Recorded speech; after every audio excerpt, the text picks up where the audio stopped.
তরুণ আত্মরা। বসুদেবী যখন গঙ্গার বক্ষে ঝাঁপ দিতে গেছে, ভগবান এক বৃদ্ধ ব্রাহ্মণের বেশ ধারণ করে বসুদেবী যখন গঙ্গার বক্ষে ঝাঁপ দিতে গেছে, ভগবান কি করলেন, পিছন থেকে বসুর হাতটা টেনে ধরলেন।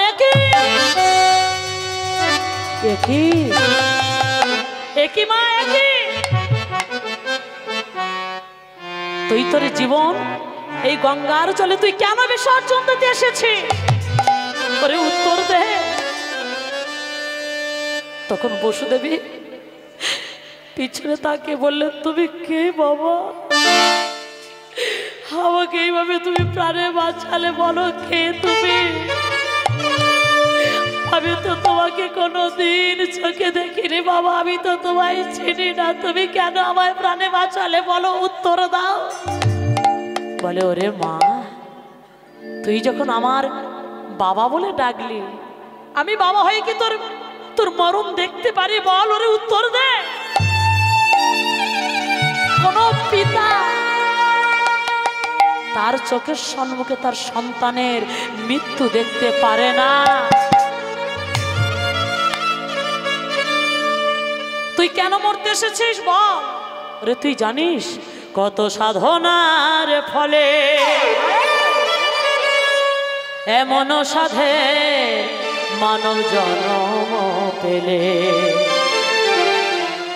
দুদিন বাদে সবাই চলে যাবে,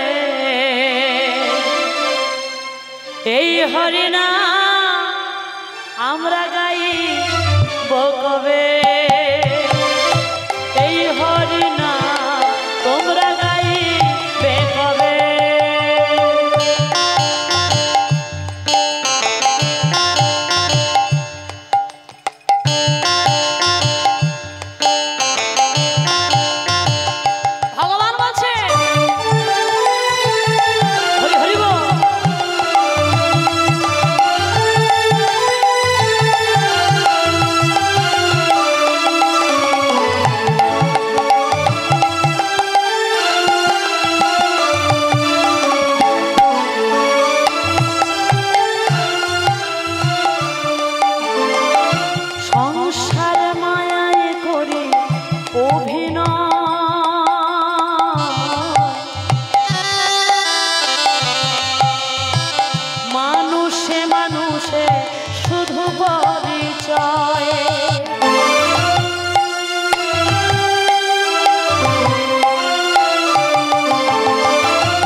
হরিনাম ভজনাম ছাড়া কি আছে ভাবে, হরিনাম ভজনামেতে শান্তি পাবে, কত সাধনার ফলে এমন সাধে মানব জন্ম পেলে, দুদিন বাদে সবাই চলে যাবে,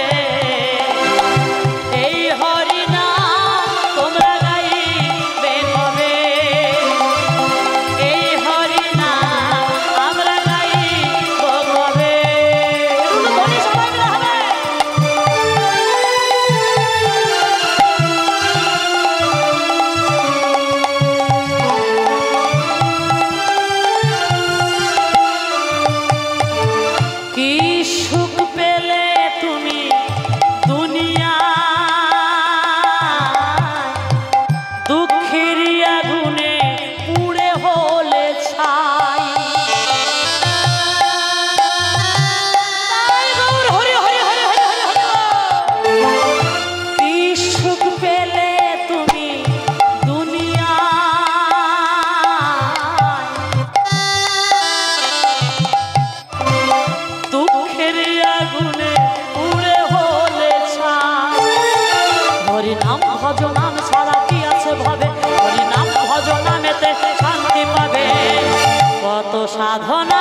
আর বলে এমন সাথে মানব জনমকে দুদিন বাদে সবাই চলে যাবে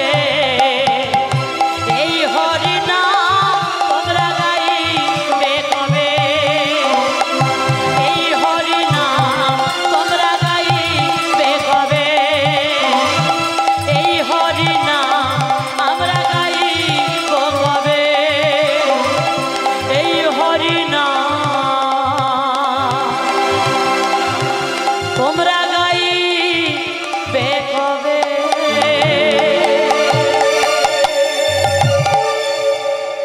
ভগবান কোথায় মেরে দিচ্ছি রে মা, পেটে মারিনি জানো বাবা, লাগছে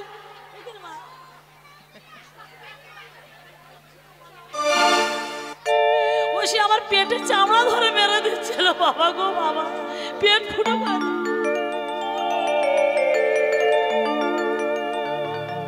ও বাবা রে, দিয়েছে জয়নি তাই হরি বল।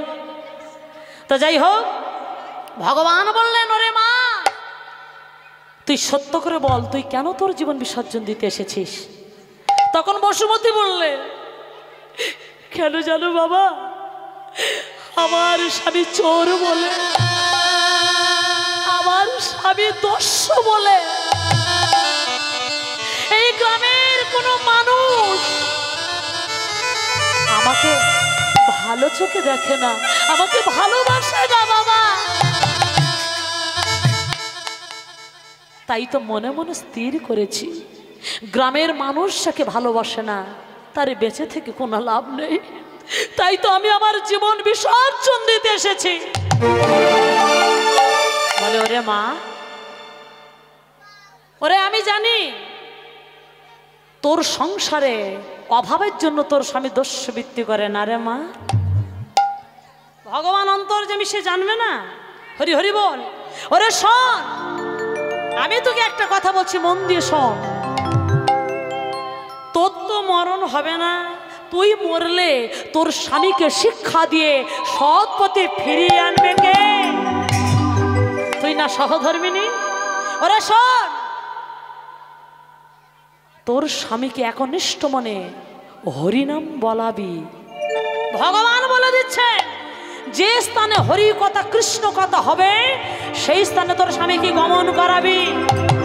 মনে রাখিস হরিনাম ছাড়া তোদের আর কোনো গতি নাই, গতি নাই। হরিনাম বড়ই মধুর নামা, যেজন ভজে সে বড়ই চতুর। হরিনাম কথার অর্থ কি জানেন?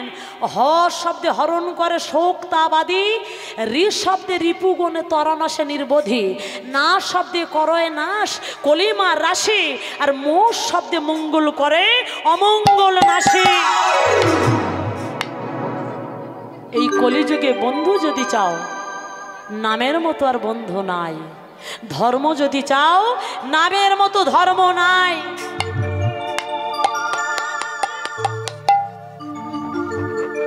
তাই শোন, ভগবান বললেন তোর স্বামীকে হরিনাম বলাবি, হরিনাম করাবি। যে স্থানে হরি কথা কৃষ্ণ কথা হবে তোর স্বামীকে সেই স্থানে গমন করাবি মা।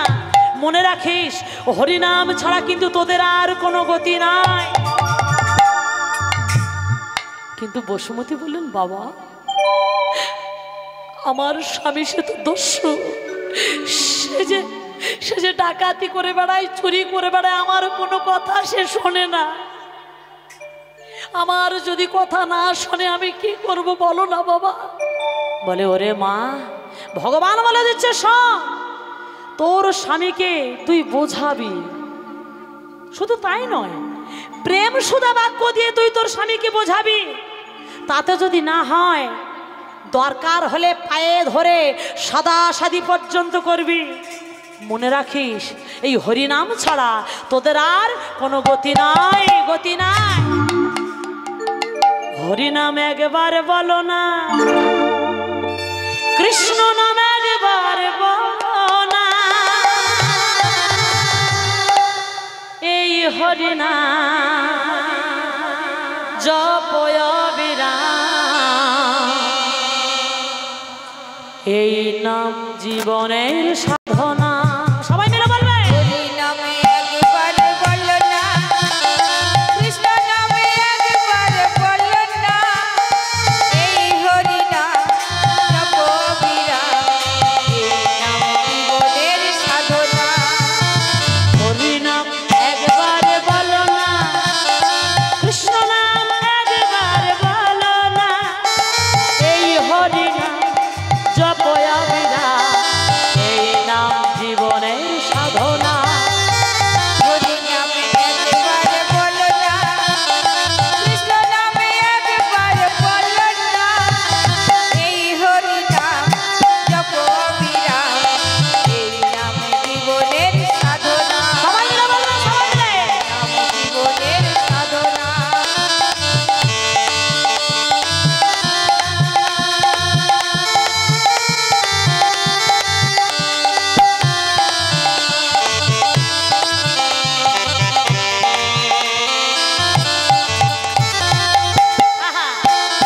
হরি বলো ভাই, হরি নাম ছাড়া গতি না, হরি বলো ভাই, হরি নাম ছাড়া কোনো গতি নাই।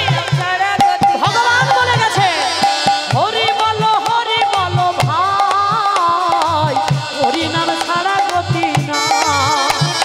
হরি বলো ভাই, হরি নাম সারা গতি না।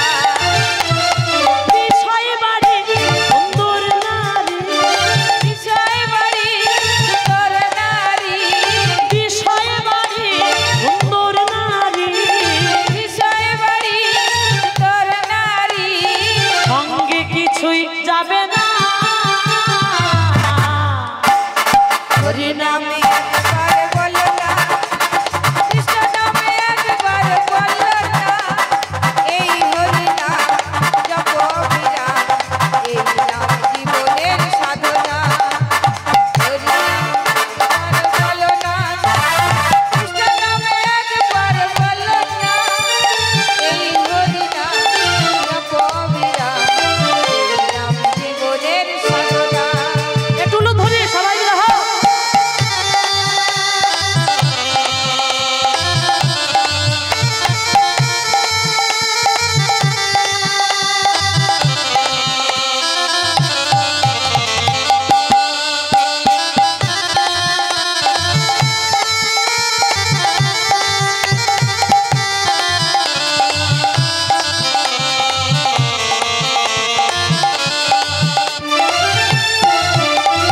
পৃথিবীতে সব কিছু থাকবে, একদিন তুমি চলে যাবে। পৃথিবীতে সব কিছু থাকবে, একদিন তুমি চলে যাবে। পৃথিবীতে সব কিছু থাকবে, একদিন তুমি চলে যাবে। পৃথিবীতে সব কিছু থাকবে, একদিন তুমি চলে যাবে। ওই বিষয় বাড়ি সুন্দর নারী, বিষয় বাড়ি সুন্দর নারী, বিষয় বাড়ি সুন্দর নারী, বিষয় বাড়ি সুন্দর নারী, সঙ্গে কিছুই যাবে না। হরি নামে একবার বলো না, কৃষ্ণ নামে একবার বলো না, হরি হরি হরি বল। জপো বিরাম, এই নাম জীবনের সাধনা, এই নাম জীবনের সাধনা, এই নাম জীবনের সাধনা। একবার সবাই মিলে বলো নিতাই গৌর হরি হরি হরি হরি বল। এই নাম জীবনের সাধনা।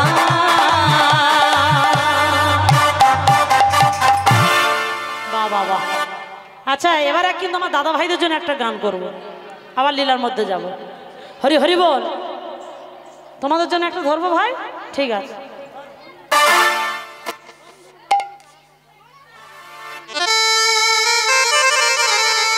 না আমি এতক্ষণ মায়েদের জন্য করেছি, এবার আমার দাদা ভাইদের জন্য একটা করব, করে আবার লীলার মধ্যে যাব, আবার গান করব, অসুবিধা নেই কোনো। আর মায়েরা ওর জন্য নাচতে পারেন, যে ওদের জন্য ধরেছি বলে তোমরা নাচবে না, সবাই নাচবেন, যার ভালো লাগবে সবাই আনন্দ করবে, ঠিক আছে। বন্ধু কালাচা ও কি মায়া লাগাইছ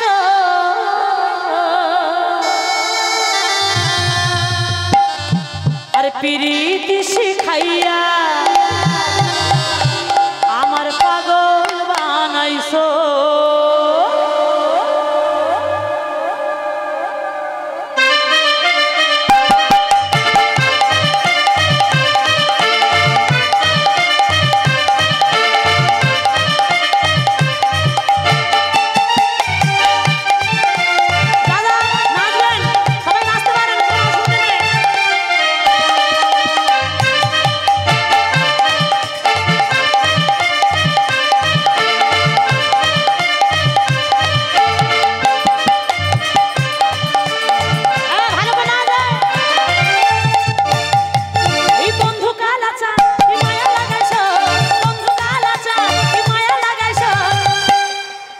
আর প্রীতি শিখাইয়া কি বানাইছে রে আমার পাগল বানাইছে প্রীতি শিখাইয়া আমার পাগল বানাইছে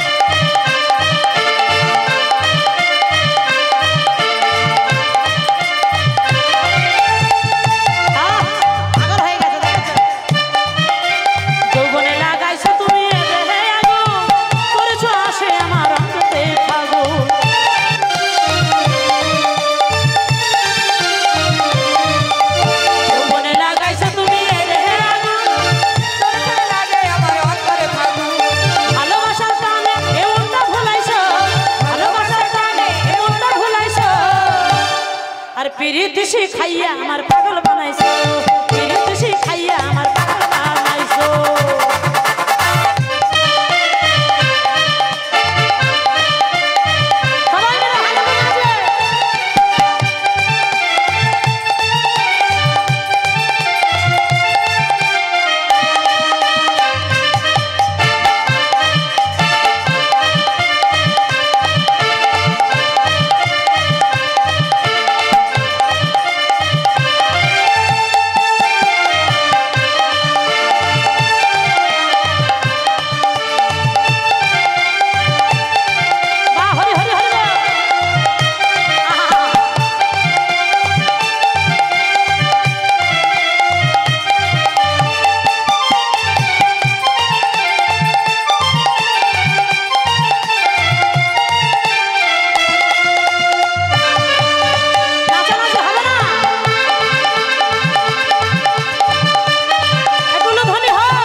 আর প্রীতি শিখাইয়া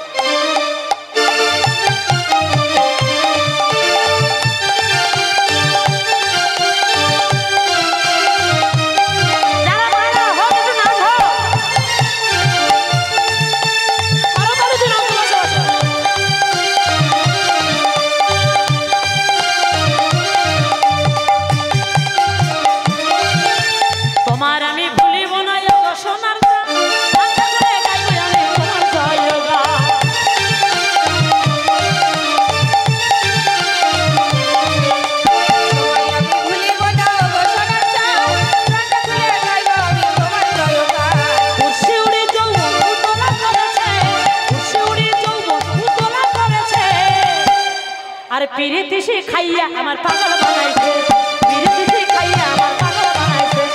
বন্ধু কালা মায়া লাগাইছো, বন্ধু কালা মায়া লাগাইছো, পিরিতি খাইয়া আমার পাগল বানাইছো, পিরিতি খাইয়া আমার পাগল বানাইছো, পিরিতি খাইয়া আমার পাগল বানাইছো, পিরিতি খাইয়া আমার পাগল বানাইছো, পিরিতি খাইয়া আমার পাগল বানাইছো, পিরিতি খাইয়া আমার পাগল বানাইছো। রাধা রানী কি, শ্যাম সুন্দর কি। বাজারে এরকম আগুন করে রাখতে হবে। একে আমি রাসলীলা করিনি, পালা গান করছি, তা আপনারা এরকম না বাজার আগুন করে রাখলে এইভাবে ভালো লাগে আমার? আরও একটু নাচানাচি করলে আরও ভালো লাগবে। তবে এখন না, লীলাটা শেষ করি, সবাই এরা নাচাবো। এরা যারা নাচছে নাচুক, এদিকে শ্যামসুন্দরের, এদিকে রাধারানীরা নাচছে নাচুক। তবে যারা মায়েরা বসে আছেন সবাই নাচতে হবে কিন্তু আজকে।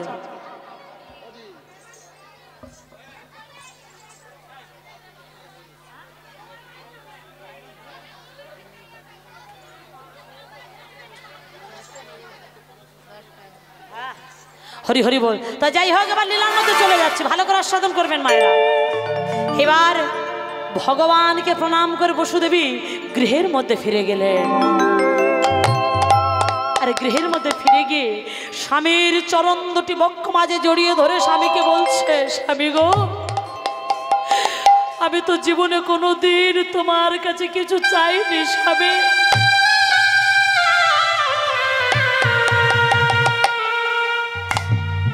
কিন্তু আজ আজ তোমার কাছে আমার একটা ছোট্ট জিনিস চাওয়ার আছে স্বামী।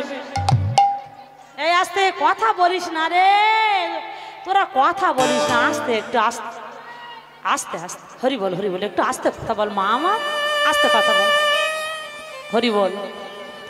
কি জিনিস? ব্রাহ্মণ বললেন, এতদিন পরে আমার কাছে আবার তোমার কি জিনিস চাওয়ার আছে বসু, বলো কি চাই তোমার? তখন বসুদেবী বললে, স্বামী গো, এক বৃদ্ধ ব্রাহ্মণ আমায় বলেছে, যদি তুমি এই দস্যুবৃত্তি ত্যাগ করে বদনে হরি নাম করো, কৃষ্ণ নাম করো, যে স্থানে হরি কথা কৃষ্ণ কথা হবে সেই স্থানে যদি তুমি গমন করো, তাহলে নাকি আমাদের সংসারে আর কোনো অভাব থাকবে না। এ কথা শুনে মাধব ডাকাত হেসে ফেলেছে, বলে এই যে দাঁড়াও দাঁড়াও, এই কথা তোমার কে মাথায় ঢুকিয়েছে? তোমার কি মাথা টাথা খারাপ হয়ে গেছে? বসো। হরিনাম কৃষ্ণ নাম করলে কারো সংসারে অভাব দূর হয়ে যায়? যদি হরিনাম কৃষ্ণ নাম করলে সংসারের অভাব দূর হয়ে যায়, তাহলে আজ আমি তোমার কথা দিলাম বসু, আজ আমি দস্যুবৃত্তি করতে যাব না, আজ আমি হরিনাম শুনতে যাব। এই যে এদিকে মায়েরা ভালো করে শুনবে, মাধব যে হরিনাম শুনতে যাবে তার স্ত্রীকে কথা দিয়েছে সন্ধ্যাকালে হরিনাম শুনতে যাবে। হ্যাঁ গো বাবা, তা মাধব যে হরিনাম শুনতে যাবে তাকে তো কিছু আহার দেওয়ার প্রয়োজন আছে, না খেয়ে কতদিন আর হরিনামে মন বসে?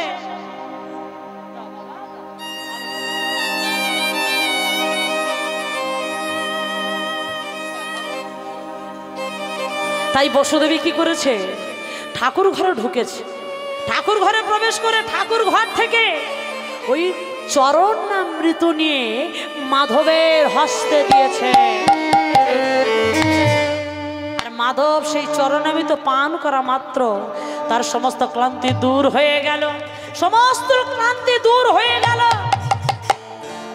মাধব মস্তকে যে পাকুড়ি বেঁধেছিলেন সেই পাকুড়ি খুলে গলার দুই স্কন্ধের পাশ দিয়ে ফেলে দিলেন।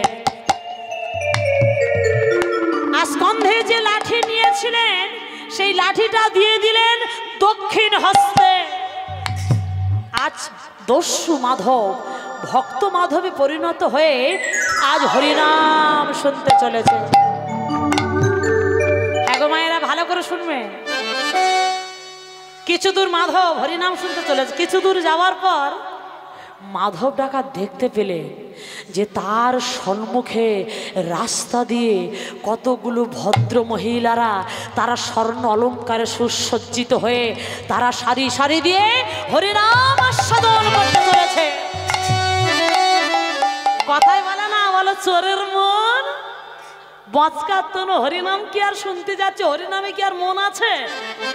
এইবার মাধব সেই ভদ্র মহিলাদের গা ভর্তি সোনার অলঙ্কার গুলো দর্শন করে বলে বললেন, ও বাবা, ও বাবা, আমার বসু তাহলে ঠিক বলেছে তো, হরিনাম শুনতে যেতে পারেনি, সম্মুখে এত ধন রত্ন মিলে গেছে, ওই আজ মিলিয়ে দিয়েছে,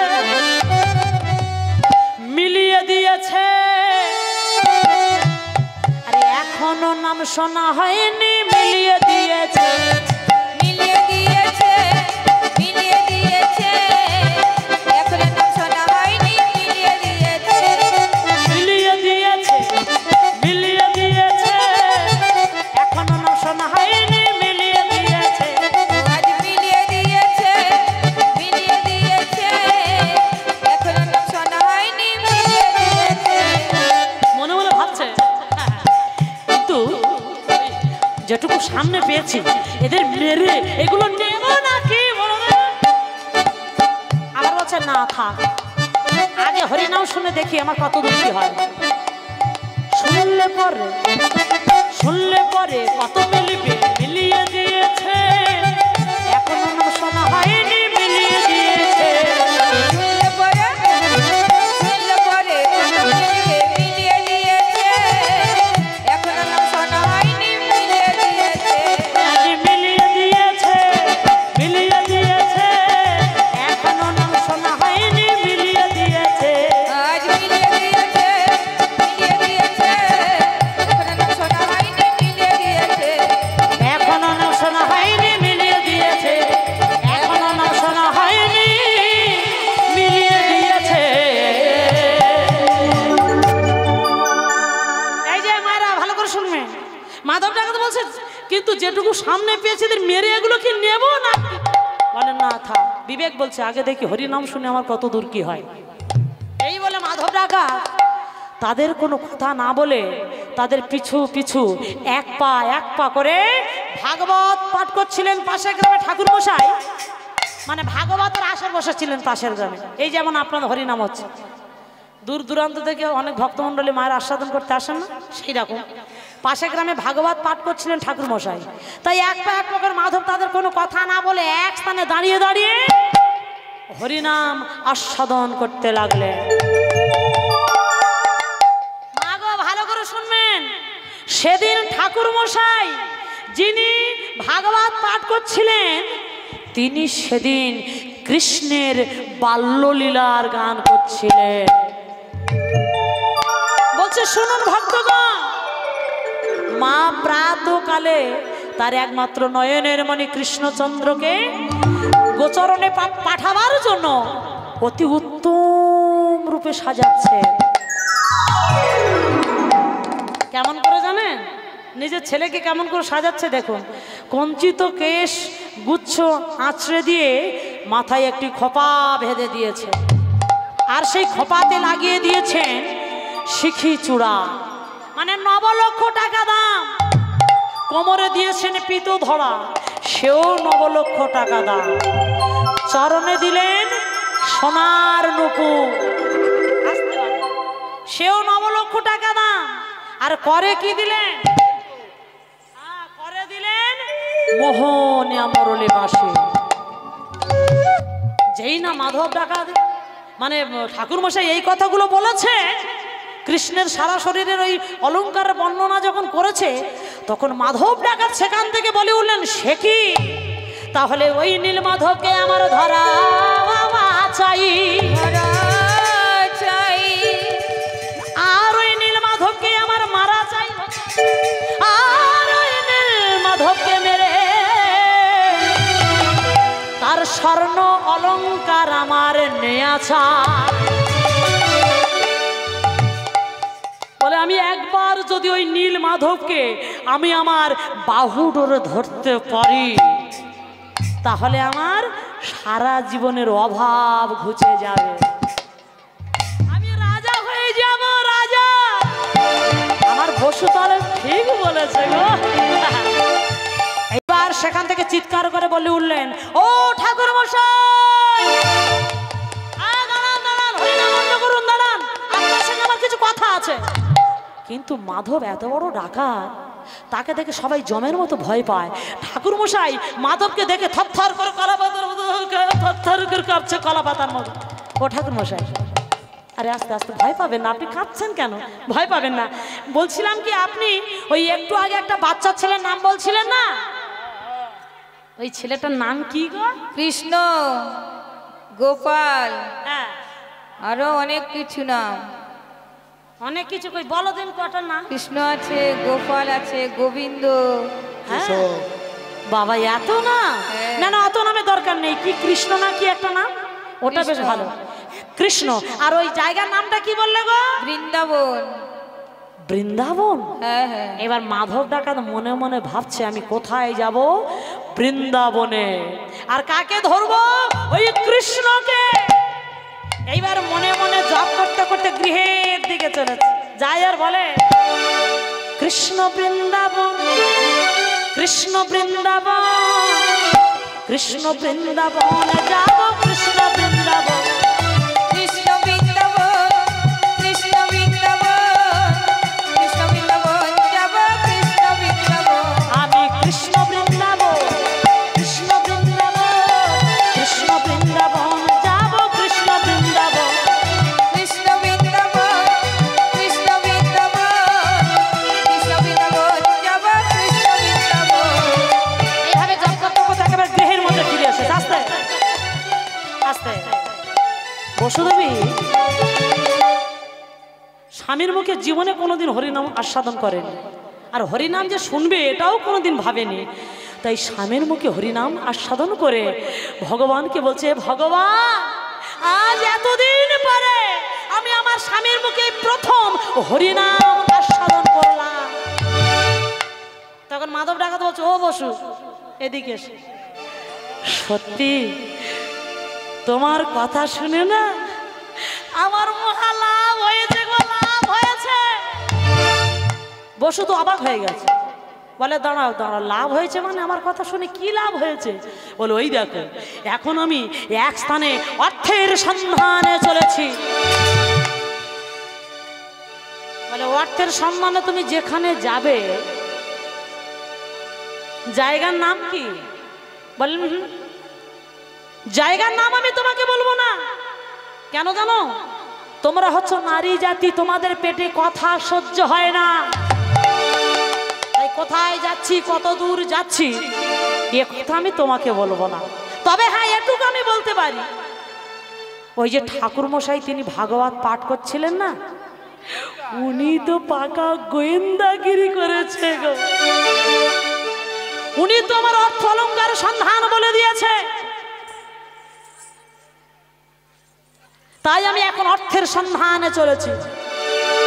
এইবার মাধব ডাকাত বেরিয়ে পড়লেন বৃন্দাবন উদ্দেশ্যে। মায়েরা ভালো করে শুনবে, কোথায় বৃন্দাবন, কত দূর মধুর বৃন্দাবন, মাধব কিন্তু সেটা জানে না। তথাপি অজানা রাস্তায় যায় আর বদনে বলে, ওরে চল রে আমার মন,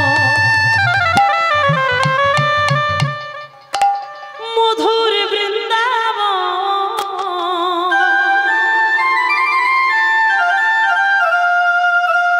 যমুনার ধারে ধারে তমালের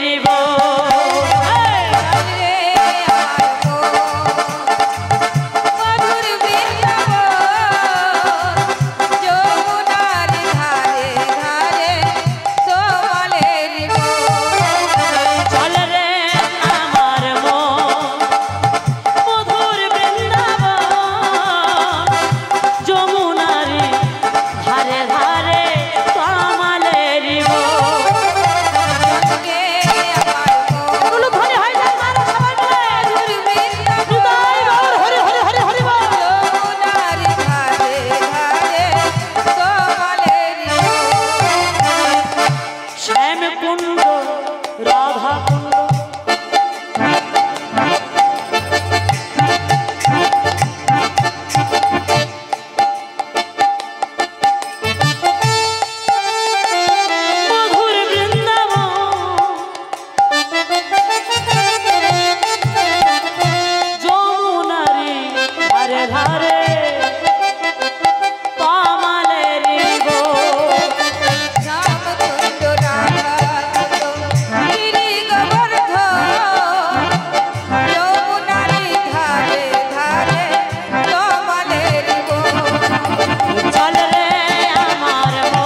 চোখের মনির থেকেও কালো।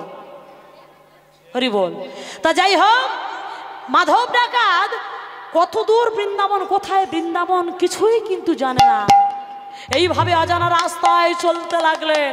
কিছু দূর যাওয়ার পর মাধব দেখতে পেলেন, মানে মাধব ডাকাত আর চলতে পারলেন না। এটা সাহস আছে কিন্তু ভালো হয়েছে।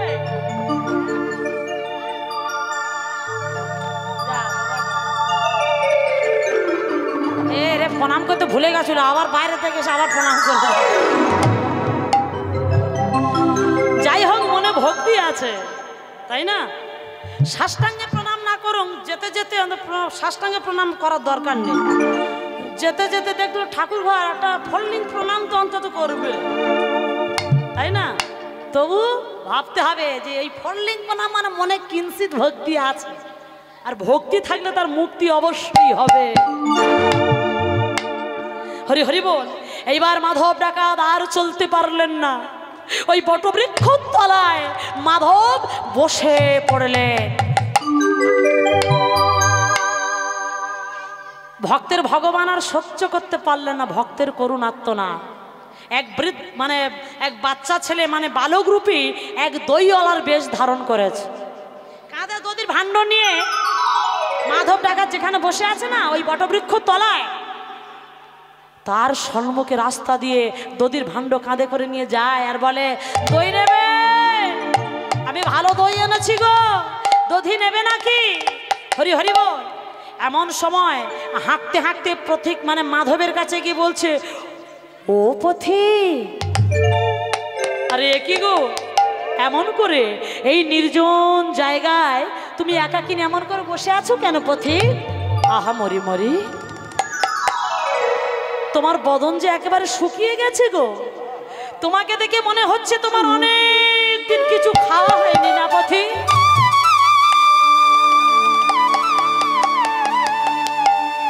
মাধব ডাকাত বলছে, হ্যাঁ রে বাবা, আমার না অনেক দিন কিছু খাওয়া হয়নি, সেই জন্য আমার বদনটা যে শুকিয়ে গেছে। বলে, তা বেশ তো, আমার কাছে ভালো দই আছে গো, আমার দধি একটু খাবে পথিক? বলে, না রে বাবা, আমি তোর দধি খেতে পারবো না। আমি যদি তোর দধি খাই, আমার কাছে তো কোনো পয়সা কড়ি টড়ি কিছুই নাই, কি দিয়ে খাবো? হ্যাঁ, যেই না বলেছে পয়সা কড়ি, তখন ভগবান বেশি নাবিক বলে উঠলেন, ও পথিক। ভগবান বেশি বালক বলে উঠলেন, তুমি কবেকার পয়সা দিয়ে খেয়েছো? হ্যাঁ, সারাটা জীবন তো লুট করে খেয়েছো, চুরি করে খেয়েছো। তখন মাধব অবাক হয়ে গেলেন, কি বললো? আমি চুরি করি, ডাকাতি করি, লুট করে খাই, এই ছেলেটা জানলো কি করে? বলে, এদিকে আয়, আমি চুরি করি, ডাকাতি করি, তুই জানলি কি করে? আমি গুনতে পারি। গুনতে পারিস? হ্যাঁ হ্যাঁ। বলে, হ্যাঁ গো, আমি গুনে গুনে গুনে গুনে বলে দিতে পারি এ জগতের মানুষ কোথায় যাচ্ছে, কে কি করছে, আমি সব বলে দিতে পারি। তা মাধব ডাকাত তখন বলছে, তাহলে বলতো দেখি তুই কেমন গুনতে পারিস? আমার মন কি বলছে, আমার মনের উদ্দেশ্যটা কি? বলছি তুমি বলে, কি বললে? তোমার মনের ভিতরের কথা আমি বলবো, তাই তো? তুমি কোথায় চলেছো, তোমার মনের উদ্দেশ্য কি? হ্যাঁ হ্যাঁ।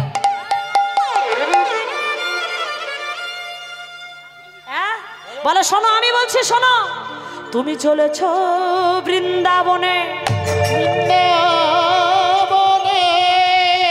সেখানে নীল রঙের এক ছেলে আছে, নাম তার কৃষ্ণ।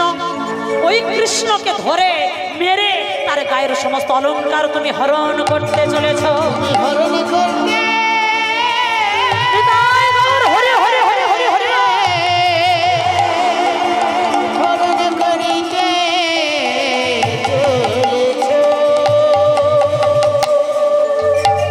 যেই না এই কথা বলেছে, বলার সঙ্গে সঙ্গে মাধব ডাকাত মাথায় হাত দিয়ে বসে বললেন, হায় হায় হায়, মাথায় হাত দিয়ে ফেললেন, সর্বনাশ, যে কথা আমি আমার স্ত্রী বসুমতীকে পর্যন্ত বলিনি, আমার মনের কথা আমি কাউকে বলিনি, সেখানে এই ছেলেটা আমার মনের কথা জানলো কি করে? তাহলে নিশ্চয়ই এ গুনতে পারে। এইবার কাছে ডেকে বলছে, এই খোকা, হে বাবা, তোর মুখে তোর মাথায় ফুল চন্দন পড়ুক, তুই বেঁচে থাক বাবা। তুই ঠিক বলেছিস, একদম আমার মনের কথা। তো বলছিলাম কি বাবা, তুই যখন এটা বললি তখন আর একটা কথা বলবি বাবা। বলে কি বলো? বলে আমি ওই নীল মাধবের অলংকার পাবো তো? আমি যে মনের বাসনা নিয়ে চলেছি, আমার মনের বাসনা পূর্ণ হবে তো? বল না রে বাবা। তুই যখন সব বলে দিলি, এটা বল, আমি সেই নীল মাধবের অলংকার পাবো তো? বলে হ্যাঁ গোপতি, আমি বলছি সে যে ভক্তাধীন ভগবান, তিনি সব সইতে পারে না কোনো ভক্তের নয়নের জল। তা আমি বলছি তুমি পাবে তার অলংকার। কি গো, এবার আমার দদি একটু খাও না গো, তোমার বদনটা যে বড় শুকিয়ে গেছে, আমার খুব কষ্ট হচ্ছে গো পথি। বলেন না না না, দই খাওয়ার কথা বলিস না রে বাবা। আমি যদি তোর দদি খাই, তোর বাবা মা তোকে মারবে না? বিনা পয়সা দই খাওয়ালে তুই গরিবের ছেলে, তোকে মারবে না তোর বাবা মা? বলে না গো না, আমার বাবা মা এমন ধরনের নয়। আমার বাবা মা যদি শোনে আমি কৃষ্ণ নামক এক ভক্তকে দধি খাইয়েছি, আমার আদর করে কোলে নেবে, চাঁদ বদনে চুম্বন দেবে, আর বুকে জড়িয়ে ধরে কি বলবে জানো পথি? বলবে সোনায় আমার।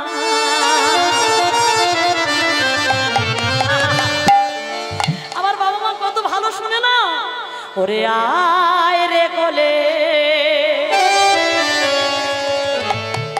চুম্বন করি তোর চাঁদ বদনে।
মাধব ডাকাত বলে উঠলেন, তুই সত্যি বলছিস? এই বলো, তুই সত্য কথা বলছিস? তোর বাবা মা এত ভালো, আমাকে দধি খাইয়েছিস, শরীরে তোর আদর করে কোলে নেবে, চাঁদ বাঁধার চুম্বন দেবে? বলে হ্যাঁ। এবার আমার দধি একটু খাও। তখন ভগবান ভক্তকে দধি খাওয়ালেন, নিজ হস্ত দধি খাওয়ালেন, আর বলে গেলেন, ও পথিক আমি চলে যাচ্ছি, তবে যাবার পূর্বে তবে যাবার পূর্বে তোমাকে একটা কথা বলে যাই, ভালো করে শুনে রাখো। তুমি যখন কোনোদিন কোনো বিপদে পড়বে, সেদিন তুমি মনে করে কিন্তু আমার কথা স্মরণ করবে, আমাকে স্মরণ করবে পথি, তুমি সকল বিপদ হতে রক্ষা পাবে। বলে হ্যাঁ বাবা, তুই এত বড় উপকার করলি আর আমি তোর কথা ভুলে যেতে পারি? আমি যখন কোনোদিন বিপদে পড়বো তোর স্মরণ করব। এবার ভগবান সেখান থেকে চলে গেলেন, আর মাধব ডাকা দধি ভোজন করে রওনা দিলেন আবার বৃন্দাবন উদ্দেশ্যে। যায় আর বলে, ওরে রাখাল রাজা বলে দে না কোথায় বৃন্দাবন,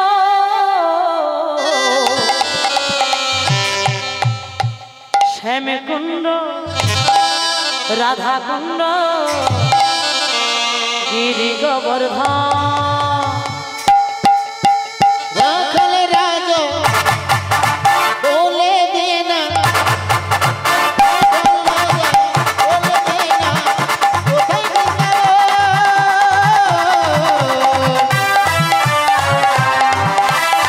শ্যামকুণ্ড রাধা কুণ্ড গিরি গোবর্ধন, শ্যামকুণ্ড রাধা কুণ্ড গিরি গোবর্ধন।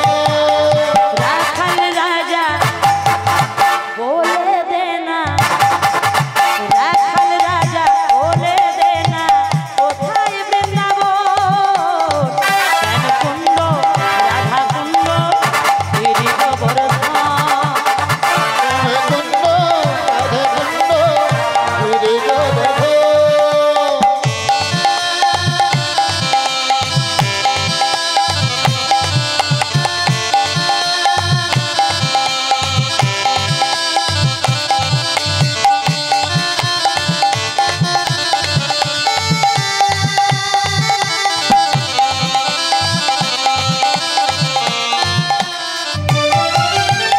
ভাগবতী শ্রী যমুনায় পূজার বয়ে যায়, কেশী ঘাটে বংশী বলে আছে শ্যামলামায়। ভগবতী শ্রী যমুনা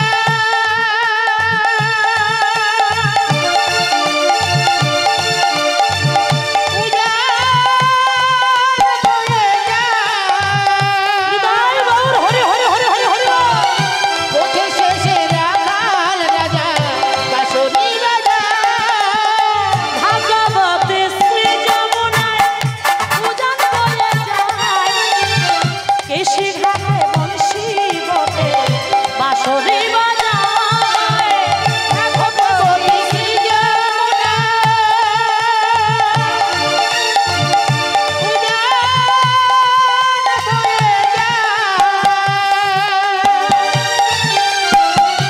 ওঠে শেষে রাখাল রাজা বাঁশরি বাজায়। ওই বাঁশরি বাজায় রে কালা, বাঁশরি বাজায়, বাঁশরি বাজায় রে কালা, বাঁশরি বাজায়। বাঁশরি বাজায় রে কালা, বাঁশরি বাজায়। বাঁশরি বাজায় রে কালা, বাঁশরি বাজায়। শ্যামকুণ্ড রাধা কুণ্ড গিরি গোবর্ধন। রাখাল রাজা বলে দে না, এই রাখাল রাজা বলে দে না কোথায় বৃন্দাবন, শ্যামকুণ্ড রাধা কুণ্ড গিরি গোবর্ধন।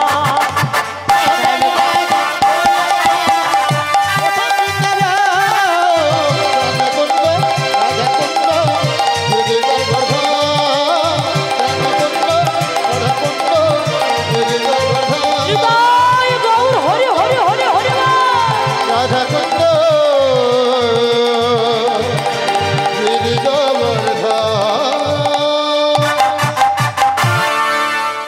প্রেম সে বলুন রাধা রানী কি, শ্যাম সুন্দর কি। আচ্ছা, মায়ের একটা শঙ্খ ধ্বনি করেছেন কি আজকে? শঙ্খ আনেননি? মনে নি তো শঙ্খ তো মঙ্গল ধ্বনি, জানেন না? উলুধ্বনি, শঙ্খের ধ্বনি, এগুলো হচ্ছে মঙ্গল ধ্বনি। এই ধ্বনি করলে এই ধ্বনির আওয়াজ যত দূর পর্যন্ত যাবে তত দূর পর্যন্ত কোনো বড় বড় মহামারী প্রবেশ করতে পারবে না। দেখবেন যখন আমাদের গ্রামে বজ্রপাত হয়, প্রচণ্ড বৃষ্টির সঙ্গে বজ্রপাত হয়, জোরে জোরে প্রচণ্ড যখন হয়, তখন দেখবেন আপনার শাঁখ বাজান তো মায়েরা নাকি? তা শাঁখ কেন বাজাবে মা? বজ্রের আধার পড়বে বলে? থেমে যাবে বলে? তোমার শঙ্খধ্বনি আওয়াজে বজ্রপাত থেমে যাবে না, ওটা নয়। ভালো করে শুনেনি কারণটা কি, কেন আমরা শঙ্খধ্বনি করি? এই শঙ্খধ্বনির আওয়াজ যত দূর পর্যন্ত যায় তত দূর পর্যন্ত বজ্রপাত হবে না। এই না, বজ্রপাত থেমে যাবে না, যত দূরের আওয়াজ যাবে তত দূর বজ্রপাত হবে না, সেই জন্য আমরা শাঁখ বাজাই। তা যাই হোক, আজকের আপনারা এখানে হরিধ্বনি, উলুধ্বনি, শঙ্খের ধ্বনি করলে ভালো লাগে না বলুন? আর এর আওয়াজ যত দূর পর্যন্ত যাবে তত দূর পর্যন্ত আপনাদের কোনো বড় বড় মহামারী গ্রাস করতে পারবে না। হরি হরি বলুন, রোগ ব্যাধি সব দূরে থাকবে। নইলে এত টাকা খরচ করে হরি নাম করবে কেন? যদি একটু পূর্ণ সঞ্চয় না হয়, যদি কাজে না লাগে, সেটা বড় বড় প্রতি গ্রামেই তো লাখ লাখ টাকা খরচ করে হরি নাম হচ্ছে, তাই না? তা যাই হোক, এইবার মাধব ডাকা দেখলেন যে তার সম্মুখে একটা বিরাট নদী। এবার অবাক হয়ে গেলেন মাধব, এত বড় একটা নদী আমি পার হয়ে ওপারে যাবো কেমন করে? আর বুঝি আমার বৃন্দাবনে যাওয়া হবে না। তাই বিরাস বদনে ওই নদী পারে মাধব বসে রইলে। এমন সময় সেই বালকের কথা মনে পড়ে গেল, বলে ওরে বালক, তুই নিজেই সেই দধি খাওয়ানোর সময় আমাকে বলেছিলি